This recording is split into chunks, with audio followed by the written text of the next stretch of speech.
Dans votre livre, j'ai une phrase qui m'a un peu surpris, que vous avez expliqué sur le rapport aux femmes. Vous dites « Je préfère une paysanne mère de 6 enfants qu'une polytechnicienne sans enfants ». Oui. Ça veut dire quoi? Ça veut dire que la baisse de la natalité dans notre pays est un phénomène qui est nationalement mortel pour l'ensemble de la collectivité nationale.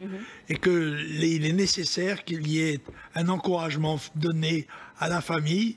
Et je pense que les femmes, dans leur conquête de l'égalité sociale avec les hommes, ne doivent pas oublier qu'elles ont une mission fondamentale, sacrée, supérieure, qui est celle de transmettre la vie. Mais on ne peut pas réduire les femmes à cette mission de reproduction. Une polytechnicienne peut honorer aussi son pays par le talent qu'elle y apporte. Elle pourrait aussi avoir 3 enfants, après tout. Quand je dis une polytechnicienne sans enfants, ça veut dire qu'elle a choisi sa carrière plutôt que sa famille.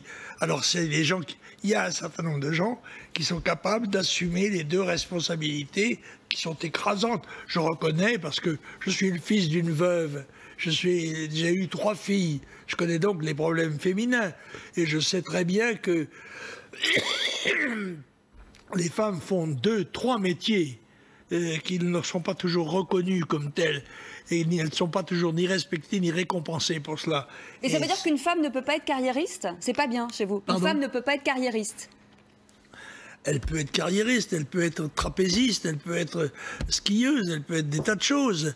Et encore une fois, je crois qu'elle ne doit jamais oublier que la femme, dans notre société, dans notre monde, a une mission supérieure à toutes les autres, qui est la transmission de la vie, c'est-à-dire de faire des enfants. Vous savez, M. Erdogan a dit l'autre jour, vous savez, la famille turque, ça n'est pas 3 enfants.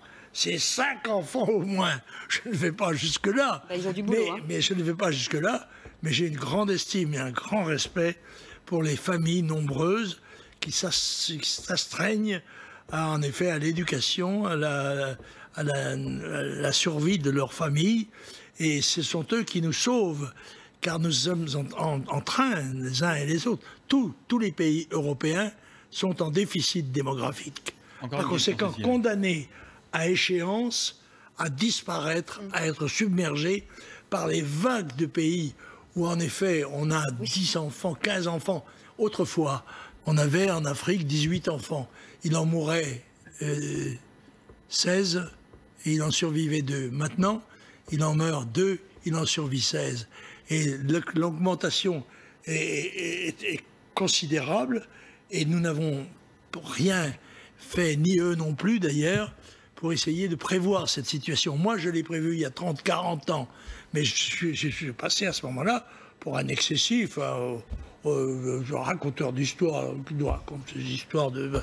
Mais oui, c'est moi qui avais raison. Et actuellement, les gens disent, dans le fond, Le Pen avait raison.